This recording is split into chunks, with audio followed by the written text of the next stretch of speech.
제가 자료 좀 보내겠습니다. 네. 네. 네.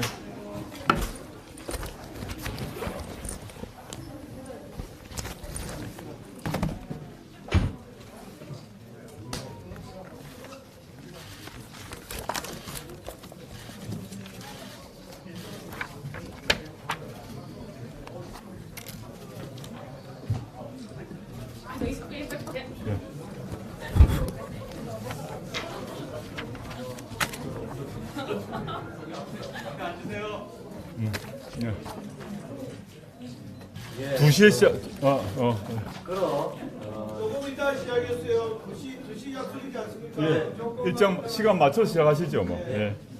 그리고 저 휴대폰으로 찍으신 분들 빨리 지금 가운데 비켜주세요.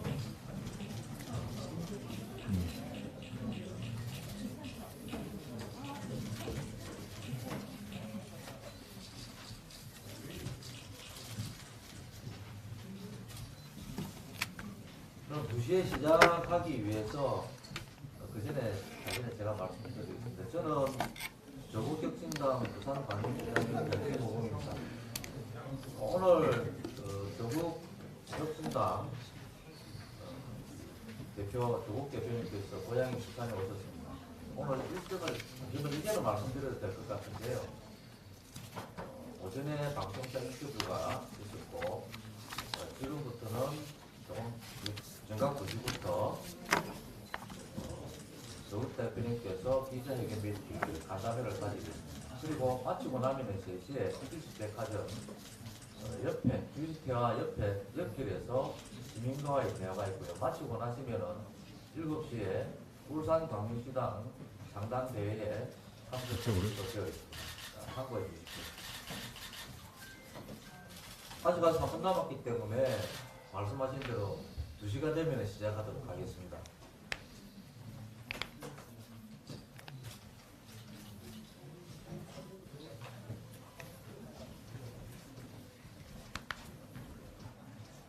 예. 가방을 좀 치워드릴 테니까. 가방은요? 옷입니다.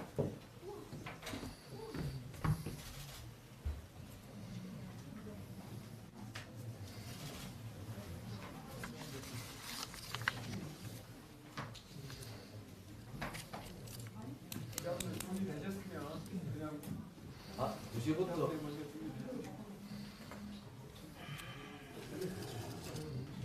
2시부터 하겠습니다. 제가 2시에 제 휴대폰에 아직 2분 전이어서 2분 있다 시작하겠습니다.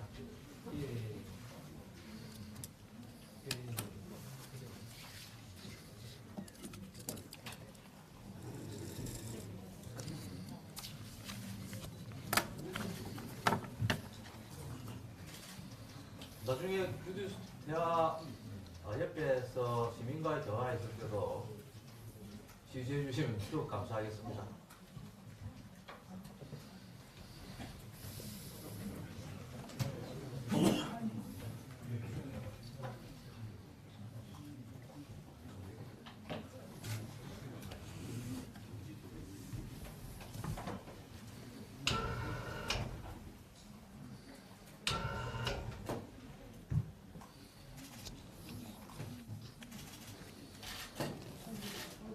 조국 화이팅! 3년은 너무 길다.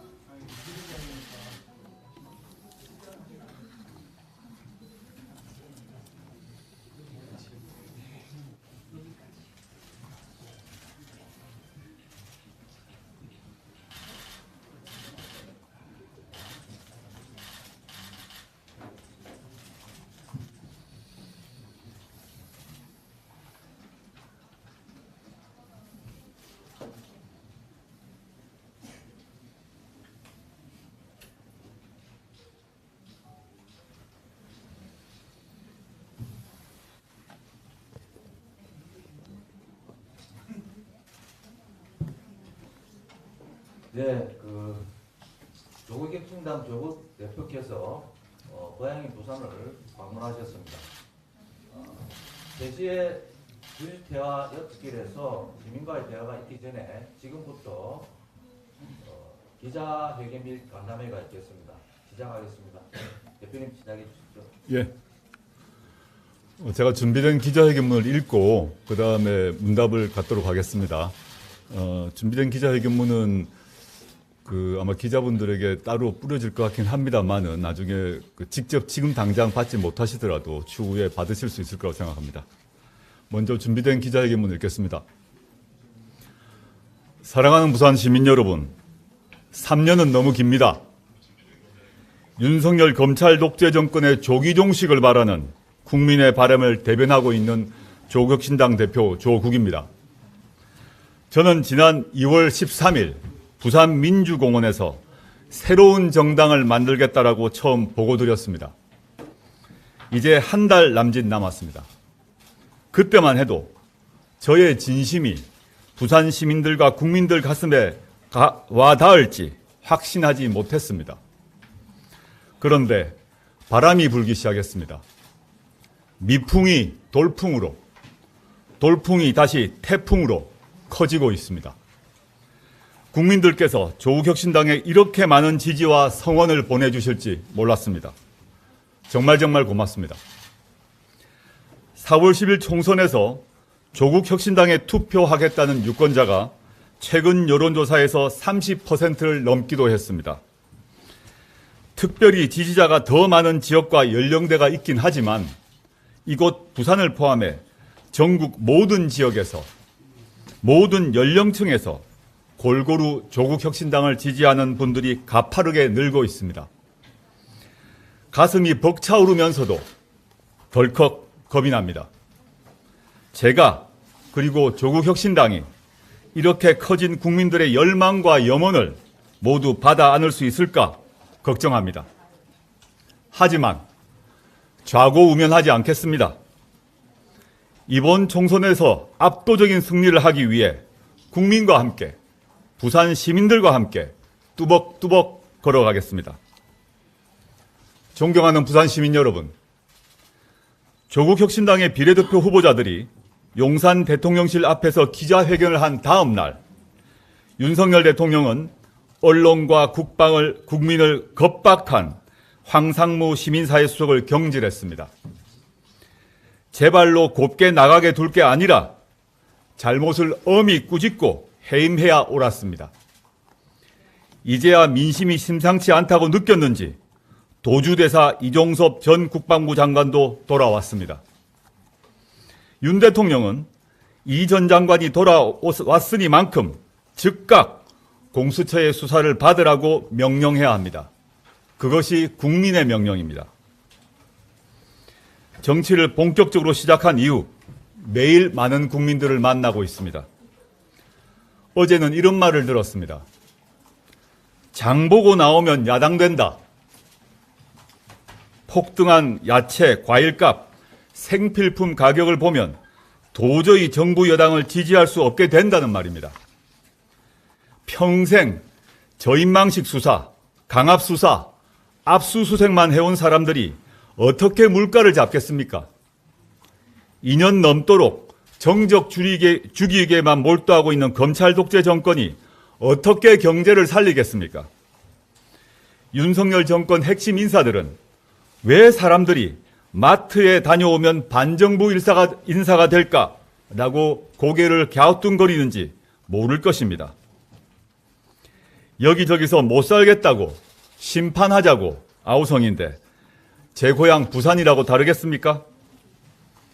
지난해 10월자 부산 지역 신문을 보고 놀랐습니다. 제목이 빚으로 굴러가는 부산 경제였습니다. 한국은행 부산본부에 대출 지원을 요청한 서비스업체 숫자가 2022년에 비해 3배가량 늘었다고 합니다. 최근 통계청 조사 2월 고용 동향을 보면 고용자 수는 늘었는데 고용의 질은 나빠졌다고 합니다. 그런데 부산은 그 정도가 더 심합니다. 36시간 미만 근로자가 55만 7천 명 급증한 반면 36시간 이상 근로자는 53만 1,000명 줄었습니다. 정규직이 줄어든 규모보다도 비정규직이 더 늘어난 것입니다. 그런데도 윤석열 대통령은 전국을 돌아다니며 국정을 빙자한 관건 선거 운동을 지속하고 있습니다. 조국혁신당은 22대 국회 개원 직후 윤석열 대통령의 관건 선거 의혹 진상 규명을 위한 국정조사를 추진하겠습니다. 윤석열 대통령이 부산특별법을 제정하겠다고 말했습니다. 총선 뒤에 말을 바꿀 것입니다. 내기를 해도 좋습니다. 국민의힘을 다수당 만들어주지 않아서 못하겠다, 이렇게 말할 것입니다. 부산 시민들이 언제 부산만 잘 살게 해달라고 했습니까? 부산의 밝은 미래는 우리나라 어느 곳에 살든지 누구에게나 골고루 기회가 보장되는 균형발전 공화국 속에 있다고 저는 확신합니다. 부울경이 상호협력해서 상승효과를 내면 수도권과 충분히 경쟁할 수 있습니다. 그것이 고 노무현 대통령이 꿈꾼 국토균형발전이고 김경수 지사가 추진하던 부울경 메가시티입니다. 문재인 정부가 추진하던 좋은 정책은 다 버리고 총선 앞두고 부산특별법을 만들겠다고 하면 누가 믿습니까? 그러면 앞으로 울산특별법, 경남특별법, 이것도 다 따로 만들 것입니까? 이와 관련해서 오늘은 균형발전 특별회계를 획기적으로 올려야 함을 강조하고자 합니다. 국토의 면적은 12%도 안 되는데 인구는 수도권에서 절반이 넘어섰습니다. 수도권과 비수도권의 격차는 날이 갈수록 심화되고 있습니다. 균형발전 정책에도 불구하고 그 성과는 지지부진합니다. 균형발전 정책의 성과가 지지부진한 가장 큰 이유는 균형발전 특별회계가 너무 적기 때문입니다. 균형발전 특별회계를 획기적으로 올리지 않으면 균형발전 계획을 아무리 잘 세워도 백약이 무효입니다. 균형발전 정책은 고 노무현 대통령께서 시작하셨습니다. 2005년에 5조 4천억 원으로 시작하여 늘어났던 균특회계는 2009년 이후 현재까지 늘지 않고 있습니다. 정부 예산은 약 250% 늘었는데 균특회계는 거의 제자리 걸음입니다. 사실상 40% 수준으로 줄어들었습니다. 이 40%로 줄어든 예산을 15개 광역자치단체가 갈라먹으니 균형발전이 될 리가 없습니다. 조국혁신당은 균특회계를 획기적으로 늘림으로써 균형발전이 제대로 된 성과를 내도록 모든 노력을 기울이겠습니다. 존경하는 부산 시민 여러분, 조국혁신당은 검찰 독재 정권에 맞서 민주공화국을 복원하는 그날까지 서울공화국이 아니라 지방분권공화국이 만들어지는 그날까지 맨 앞에서 맨 마지막까지 치열하게 싸우겠습니다. 이번 총선에서 민주진보 세력이 압도적으로 승리할 수 있도록 조국혁신당은 더 강하게, 더 빠르게, 더 선명하게, 더 단호하게 행동하겠습니다. 감사합니다.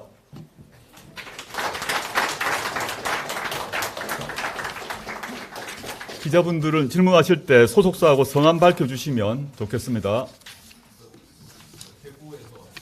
예. 죄송한데요. 지금 언론 간담회라서 지지자분들은 나중에 해주시고, 예, 오늘 자리가 그 기자 간담회입니다. 양해해 주십시오. 미안합니다. 네. 네. 3개 정도 여쭤보려고 하는데 3개. 네, 하나는 지난달 부산에서 창당 선언을 하셨고 예. 한 달 만에 부산을 방문했는데 오늘 날짜도 공교롭게도 비례대표 후보 등록입니다. 비례대표 후보 등록을 하셨는데 어디서 하셨는지 그리고 부산을 이렇게 한 달 창단해서 방문하신 의미가 무엇인지 좀 궁금하고요. 두 번째는 오늘 이종섭 대사가 귀국을 했는데 입을 꼭 다물었습니다. 이 부분에 대해서 하실 말씀이 있을 것 같고요. 세 번째는 이 고스톱밭이라 불리는 부산이지 않습니까? 네. 부산에서도 각종 여론조사를 보면 조국혁신당이 20%대의 지지를 보이고 있습니다. 이런 게 지금 조 대표님에게는 어떤 의미인지 같이 말씀해 주시면 좋겠습니다. 3가지 질문하셨는데 일단 비례 후보는 제가 등록하고 왔습니다. 서울에서 국회에 제출해야 됩니다. 예, 분산이 아니라 국회 사무처에 등록하는 걸 알고 있고 제 각종 서류 다 제출을 하고 왔고요. 그 다음에 부산 방문은 제가 창당 선언을 2월 13일 날 부산 민주공원에서 했지 않습니까? 그 뒤로 이제 부산을 오지는 못했는데 그 전까지는 그 각종 그 창당 선언하고 시도당 창당대가 있었고 또 시도당 조직 작업이 있어가지고 부산 올 기회가 좀 어려웠고 그리고 지난주에 걸쳐서 지난주였던가요? 지난주 부산 날짜가 분명하지 않은데 3월 1일 아니요 그 말고 제가 호남 지역을 먼저 돌았습니다. 돌았고 이번에는 이제 동부를 그러니까 부울경 쪽을 이제 돌아야겠다 생각을 해서 그 일정을 잡다 보니까 오늘 저녁에 울산에서 시당대회가 열립니다. 그래서 지역적으로 맞춰야 되니까 울산 가기 전에 부산에 와서 보고 드리고 울산 가려고 일정을 오늘로 잡았습니다. 그리고 두 번째 질문, 이종섭 대사건은 다 아시겠습니다만은 이종섭 대사는 최상병의 죽음과 관련해서 해병대 수사단에서 수사의 범위를 특정을 했는데 이종섭 당시 장관이 결재까지 했는데 대통령실에서 요청이 와서 자신의 결재를 뒤집었죠. 그래가지고 공수처가 이종섭 전 장관을 피의자로 입건하고 출국 금지를 내렸습니다. 그래서 공수처가 수사를 하려고 하니까 윤석열 대통령이 대사로 임명을 한 거죠. 이게 요지인데 그때 공수처가 출입국 그 금지된 걸 푸는 것을 반대했음에도 불구하고 대통령실은 그걸 거짓말까지 하면서 공수처도 동의했다라고 거짓말까지 하면서 출금을 풀고 호주 대사로 보냈습니다. 저는 이게 매우 심각한 사건이라고 보고 있습니다. 역대 어느 정권도 권력의 핵심 인사가 피의자로 입건되고 출국 금지되었는데 수사를 못 받게 하려고 또는 수사를 지연시키려고 해외로 영전하는 사례를 제가 본 적이 없습니다. 보내고 난 뒤에 계속 문제없다고 하다가 여론이 워낙 나빠지니까 급하게 이제 귀국을 시킨 것 같습니다. 저는 뭐 다른 거 필요 없다. 빨리 공수처 수사 받아야 된다. 공수처 수사의 핵심은 뭐냐? 대통령실 누군가가 이종섭 전 장관에게 당신의 결재를 바꾸라고 얘기를 했습니다. 국방부 장관 자신이 결재한 내용을 바꾸라고 지시할 수 있는 사람은 윤석열 대통령 포함해서 2~3명밖에 안 됩니다. 누가 지시를 했는지, 왜 지시를 했는지를 반드시 밝혀야 됩니다. 세 번째, 부산이 보수 텃밭이라고 말씀하셨던 것 같은데 저는 그렇게 생각하지 않습니다.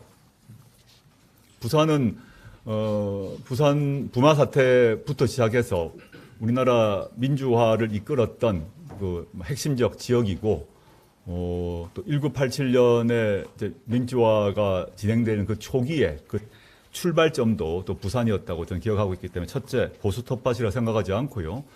근래 뭐 특정해서 말씀드릴 수는 없습니다만은 여러 여론조사에서 부울경 지역 또는 부산 지역의 여론조사가 최저 20%, 최고 30% 정도 나온 것 같습니다.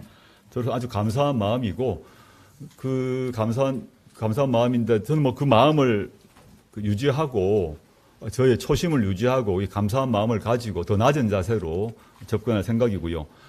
부산, 울산, 경남에서 이런 상당히 높은 지지율이 나온 이유는 여러 가지가 있다고 생각이 드는데 하나는 윤석열 정권의 실정과 비리의 문제가 하나 있을 것 같고요.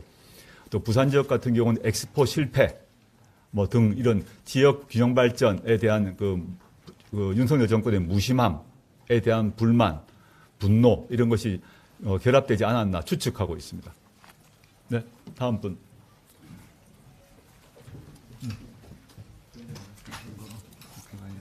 그러네요. 정정하겠습니다. 후보 등록은 국회가 아니라 중앙선거관리위원회랍니다.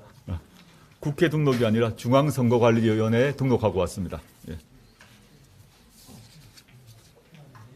예. 대의는 김민우 기자입니다. 윤 전 대통령 예방하셨을 때는 어떤 말씀을 나누셨으며 유권자 입장에서는 그 민주당이 아닌 주공혁신당을 이렇게 지지해야 되는 차별성 그거에 대해서 좀 설명 해주시면. 두 가지 질문을 하셨는데요. 문 대통령을 이제 예방했던 거는 2월 12일이죠. 2월 12일 날 인사드린 게 전 2월 13일 날 부산민주공원에서 창당 선언을 하려고 마음을 먹고 있었고 그 전에 창당 선언을 하는 데 있어서 하루 사이에 결정하지 않지 않겠습니까? 제가 오랫동안 고민했고 오랫동안 준비를 했는데 창당 선언 전에 제가 모셨던 대통령님께 보고 드리는 게 맞다 생각해서 저의 계획을 또 간단히 말씀드렸고 대통령께서는 잘하라라는 덕담을 주셨습니다. 그 정도 답드릴 수 있을 것 같고 그 당시에 대통령님의 말씀은 당시 언론 보도에 나간 것 같습니다. 보도 자료가 나간 것으로 제가 기억하고 있고요.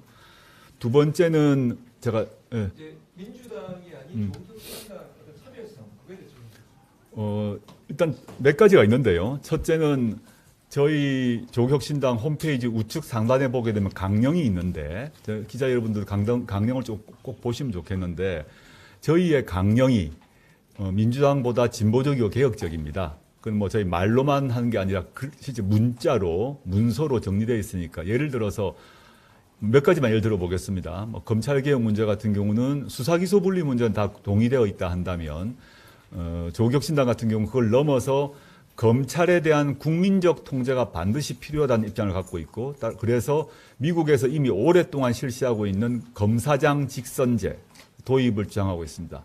예컨대 부산시장 뽑을 때 부산지검장을 뽑는 것입니다. 이 효과는 무엇인가 하면 서울중앙지검장, 부산지검장, 광주지검장을 직선으로 뽑는다는 얘기는 검찰총장이 마음대로 할 수 없다는 것입니다. 검찰 권력 자체가 분권화된다는 의미를 갖고 있고 그다음에 국민들 입장에서는 자기가 살고 있는 그 지역에서 검찰의 수사와 기소에 문제가 있다면 그 가장 상급자를 선거를 통해서 교체할 수 있다는 의미입니다. 이건 이미 미국에서 다 실시하고 있습니다. 새로운 제도가 아닌데 우리나라 같은 경우는 그 검사장 직선제라는 검찰에 대한 국민적 통제 제도가 없는 상태에서 검찰 수사의 독립성, 중립성을 보장해준다 하다 보니까 한계에 도달했다라고 보고 그런 게 있고요. 두 번째는 기재부 개혁이 있습니다. 이건 뭐 민주당의 없는 강령으로 알고 있는데 저희는 기재부가 예산권을 갖고 있거든요. 예산 편성권. 그 예산 편성권이란 막강한 권한을 갖고 있습니다. 여기 계신 국민들이 내시는 세금을 어디에 쓸 것인가 하는 예산 편성권을 갖는데 예산 편성권을 정치적으로 활용해왔다고 저는 보고 있습니다. 예를 들자면 지난 대선 직전에 문재인 정부에서 코로나 팬데믹 위기 때문에 소상공인들이 너무 위기에 처했기 때문에 전 국민에게 재난지원금을 주자라는 입장을 가지고 기재부를 설득했는데 기재부가 전 국민에게 재난지원금을 주게 되면 우리나라가 뭐 부도가 난다, 재정적자가 심각하다라고 해서 거절을 했습니다. 끝까지 거부를 합니다. 그래서 어쩔 수 없이 재난지원금을 전 국민에게 주지 못하고 80몇 프로인가 준 걸로 알고 있습니다. 맨 처음에는 70몇 프로를 주장했다가 문재인 대통령이 강력히 요구하니까 80몇 프로로 올라갔습니다. 그런데 윤석열 후보가 대통령이 되자마자 똑같은 기재부가 전 국민에게 줘도 됩니다 그랬습니다. 다 줍니다. 기록을 보시면 됩니다. 이건 뭐냐? 기재부가 선출된 권력인 대통령, 당신은 문재인 대통령이죠. 을 속인 겁니다. 말도 안 되죠. 민주주의 원리에 절대 어긋난 행동입니다. 돈은 똑같았습니다. 그런데 정권이 바뀌자 갑자기 없던 돈이 생겼습니까? 등등 그 외에도 여러 가지 이제 강령에 있어서 민주당과 차이가 있고요. 그리고 그 강령적 차이 말고 지금 보시면 뭐 너무 당연한 얘기인데 민주당은 우리 일당이고 또 수권 정당을 지향하기 때문에 당연히 중도층을 생각하고 행동과 발언에 있어서 보다 신중해야 한다면 그렇다 보니까 어쩔 수 없이 윤석열 정권과 싸우는 데 있어서 좀 조심스럽고 신중하게 나갈 수밖에 없습니다. 충분히 이해가 됩니다. 조국혁신당은 그 윤석열 정권과 싸우는 방식에 있어서 윤석열 정권 민주당보다 더 단호하고 더 빠르게 움직이려고 한다는 점에 차이가 있을 것입니다. 현행수 마이크 동영 기자입니다. 아까 정부 보면 야당된다 이런 말씀을 해주시면서 과일생필품 가스 등이라든지 고용 시장이 나빠졌다라고 지적을 해주셨는데 구체적으로 이 문제를 좀 해결할 방안이나 정책 등이 있다면 설명 부탁드립니다. 뭐 지금 거기는 그 다음 주에 조국혁신당 정책위에서 발표할 생각인데 뭐 다들 보셨겠습니다만은 이 문제를 해결한 윤석열 정권의 방식은 대파 한 단에 얼마? 보셨지 않습니까? 코미디입니다. 대통령이 온다는 걸 알고 가격을 맞춰서 하나로마트가 아부를 한 거죠. 이런 방식으로 물가가 내려갈 리 없고 사과값이 한 개에 10,000원 한다 그러니까 일본 사과 수입한다 하더만요. 이런 식의 그 정책은 펼지 않을 것이고 상세한 것은 다음 주를 기다려 주십시오. 저 이대일 변진성 기자입니다. 지금 이재명 대표가 좀 거리를 둔다는 얘기가 있는데 그거에 대해서 어떻게 생각하십니까? 전 거리를 잘 못 느끼겠습니다. 무슨 말인지. 예. 지금 비례 관련해서 조국 혁신당이 비례 이제 수치가 좀 제법 잘 나오다 보니까 계속 충돌한다는 이런 내용이 계속 나오고 있는데 이거에 대해서 어떻게 생각하십니까? 무슨 말인지 알겠는데요. 제가 모 유튜브에서 대구 시민, 본인이 아주 보수적인 대구 시민이라고 하는 말을 인용을 했더니 그 말을 제 말이라고, 조국의 말이라고 보도했던 중앙일보 등 기사가 있더만요. 전형적인 갈라치기죠. 저는 그걸 민주당 분들도 또 이재명 대표 충분히 알고 계신 것 같고, 더 중요하게는 조국혁신당 출연 이후에 거의 모든 여론조사를 보시면, 제 주장이 아닙니다. 모든 여론조사를 보시면 민주당을 포함하여 또 조국혁신당을 포함하여 범민주 진영의 파이가 커졌습니다. 그 안에서 누가 얼만큼 나눌 것인가의 문제 말고 전체 파이가 커졌습니다. 두 번째, 조국혁신당 등장 이후에 투표를 하겠다는 국민들의 의지가 높아졌습니다. 그럼 조국혁신당을 찍으러 오는 분들이 지역구를 어디를 찍을 것인가는 저는 거의 자명하다고 생각합니다. 이런 점에서 조국혁신당의 출연은 민주당에게 전혀 해가 되지 않습니다. 그 민주당에 계신 분들 알고 계실 것 같고, 다만 기자분이 질문하셨던 것과 관련해서 보게 되면 민주당이 주도로 만든 더불어민주연합의 후보들이 계시죠. 물론 거기는 뭐 민주당만 있는 것도 아니고 뭐 진보당, 기본소득당, 사회민주당 등 여러분들이 같이 이렇게 순번을 정해서 있는 걸로 아는데, 그 더불어민주연합이라는 민주당 주도의 연합정당과 조국혁신당 사이에 일정한 긴장이 발생하는 것은 사실일 것입니다. 그 점은 저는 국민들이 판단하면 된다고 생각합니다. 국민들이 그 비례정당의 정강정책 보시고 그 두 정당의 비례 후보를 보시고 그럼 누가 더 낫지? 판단하시면 되는 문제죠. 어렵지 않다고 생각합니다. 조국혁신당 같은 경우에는 서울대, 법조인, 그리고 실제로 고위직 공무원 등 해서 사실 민생 정치랑은 조금 거리가 있는 게 아닌가라는 시선도 분명히 있습니다. 그럴 때 조국혁신당이 3년은 너무 길다라는 이런 정치적인 반윤 정치 메시지 말고 민생 정치에서 어떤 정치적 효능감을 가질 수 있는 대표 선수로 우리는 1, 2선발에 누구가 있다라고 하는 말씀이십니다. 저는 제가 뭐 특정 학벌을 가지고 뽑았다고 생각하지 전혀 않고요.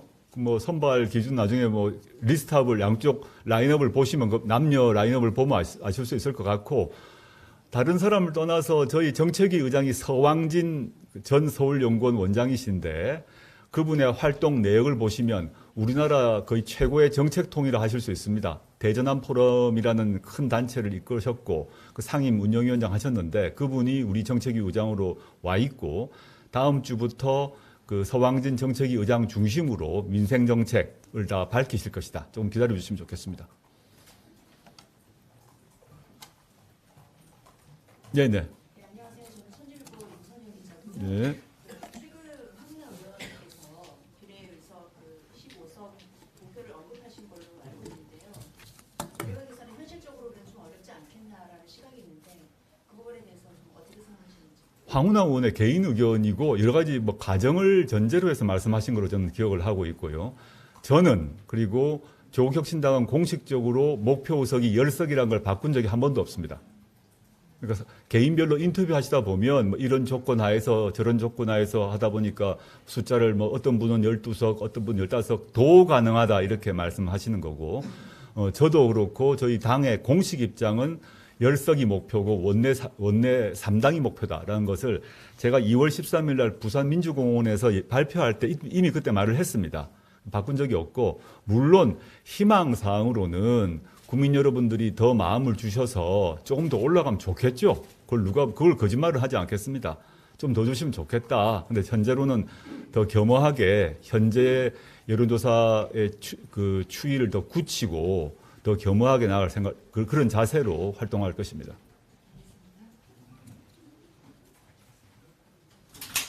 예. 혹시 부산에 비교해서 부산에서 좀 구체적인 현안 살펴보고 있는 게 있으신지 궁금하고요. 그리고 국회개헌에서 첫 번째 행동으로 최근 특검법을 언급하셨는데 이게 검찰개혁에 가는 의미가 어떤 건지 궁금합니다. 두 가지 질문하셨는데 부산 지역과 관련해서는 여러 가지가 사실 있는데 아까 이미 제 발표문에서 그 균형발전 특별회계 말씀했지 않습니까? 부산에서 예를 들어서 뭐 가덕도 신공항 조기 완공을 해야 된다는 거 다 같은 마음이실 건데 조기 완공을 하려면 돈이 듭니다. 돈 없이 뭐 가덕도 돈 없이 뭐 되는 게 없죠. 그러면 부산 전체가 또 부산만이 아니라 지역 균형 발전이 이루어지고 지방 분권이 되려면 당연히 예산이 필요하고 특히 그중에서도 노무현 대통령이 만드셨던 균형 발전 특별회계를 획기적으로 증가하는 게 필요한데 그게 제일 중요하다라고 생각하고요. 이미 말씀드렸고 가덕도 경우는 빨리 가덕도 특별법 만들어졌고 그걸 빨리 조기 완공하자라는 얘기가 여야가 뭐 의견차가 없을 것 같아요. 그럼 당연히 추진해야 할 것 같은데 제가 하나 추가하자면 가덕도 신공항을 만드는 데 있어서 서울 업체가 다 그걸 담당하는 이런 피해야 될 것 같습니다. 뭐 중앙정부와 지방정부가 협의를 해서 지역 기업이 그 신공항 건설에 참여하도록 배제되지 않도록 하는 조치가 반드시 필요하다. 안 그러면 서울의 대형 건설업체만 돈을 벌겠죠. 그런 게 필요하다 생각하고요. 두 번째 말씀하신 게 한동훈 특별법인데 제가 황운하 의원이 저희 당에 입당을 하면서 저희가 원내정당이 되었습니다. 아주 꼬마 정당이죠. 그래서 원내정당이 되어서 국회 소통관에서 기자회견을 할 수 있는 그 권리가 주어져서 제가 첫 번째 기자회견을 하면서 1호 법안으로 한동훈 특별법을 발의하겠다라고 공표를 했습니다. 그 이유는 한동훈 비대위원장은 윤석열 정권의 황태자입니다. 살아있는 권력 중에 살아있는 권력입니다. 누구나 다 아실 것이고. 그런데 한동훈 비대위원장은 검사 시절에 살아있는 권력에 대해서 공정과 상식에 따라 수사해야 된다고 하면서 여러 가지 수사를 했고 전방위적 수사, 저인망 수사를 벌였습니다. 그런데 현재 한동훈 비대위원장은 저의 주장이 아니라 공수처가 이미 손준성 검사에 의한 고발사주 의혹 사건에서 한동훈과 손준성 사이에 공모 혐의가 있다라고 공수처가 보았습니다. 왜 그러냐? 손준성 검사가 당시에 그 문제의 고발장 초안을 국힘 쪽으로 전달하기 하루 전날에 손준성, 한동훈 그리고 다른 하나의 법무부 고위간부 3명의 카톡방에 한동훈 당시 검사장이 60장의 사진을 올립니다. 공수처는 그 60장의 사진이 고발장과 긴밀한 연관이 있다고 의심을 했는데 한동훈 검사장이 당시 검사장입니다. 검사장이 자신의 휴대전화 비밀번호 26개인가 7개인가 그건 정확하지 않습니다. 를 제공하지 않아서 그 내용을 보지 못했습니다. 저희 영입인사이시고 또 여성으로 득표를 1위 하셨고 조국혁신당의 그 비례후보 1번인 박은정 검사 같은 경우는 당시 윤석열 한동훈 검찰에 수사를 했습니다. 그분을. 그때 우리 박은정 후보는 자기 비밀번호를 줬어요. 한동훈 검사는 자신의 비밀번호를 27개월짜리로 설정하고 난 뒤에 안 줬고 저희 당의 비례후보 1번인 박은정 부장검사는 수사에 협조하면서 자신의 비밀번호를 공개를 했습니다. 저는 한동훈 검사에 대한 그 자신이 손준성에게 제공했던 60개의 사진이 무엇인지를 밝혀야 하는데 그 휴대전화는 제가 아는 바로는 아이폰의 비밀번호도 이스라엘에 보내면 풀려진다고 알고 있습니다. 저는 암호를 풀어야 한다고 생각합니다. 두 번째, 한동훈 비대위원장은 법무부 장관 시절에 윤석열 검찰총장이 1심에서 징계소송에서 패하자 그 승소를 이끌어낸 변호사들을 칭찬하거나 상을 주기는커녕 교체를 해버립니다. 패소할 결심을 한 것입니다. 그래서 한동훈 법무부 장관이 법무부 대리인인 변호사를 교체하는 바람에 그 뒤로 2심에서 윤석열 대통령이 행정소송에서 이기죠. 이 역시 직권남용의 혐의가 있고, 세 번째는 한동훈 검사의 딸 알렉스 한의 11가지 범죄 혐의, 그건 이미 언론에서 다 보도가 됐습니다. 논문 대필했다는 케냐 사람은 내가 대필했다고 나왔습니다. 여고생으로서 유수의 국제저널에 발표했던 영문 논문은 표절이라고 그 학회가 발표를 했습니다. 이에 대해서 경찰은 모두 무혐의 처리했습니다. 무혐의 처리의 이유가 아주 생뚱맞은데 어떠한 압수수색도 소환도 없었습니다. 이 세 가지에 대해서 조사를 받는 게 본인이 검사 시절에 내세웠던 기준으로 자신도 수사를 받는 게 공정과 상식이라고 생각해서 저희가 그 특검법을 제출했습니다.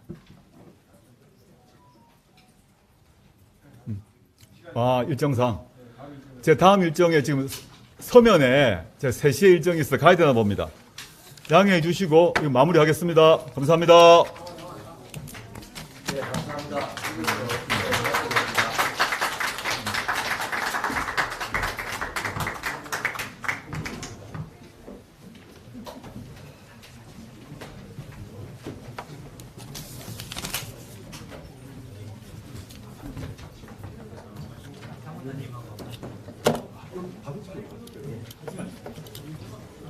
여기 조은진과 자문단위원님들 좀 나오셔서 단체 사진 찍도록 하겠습니다.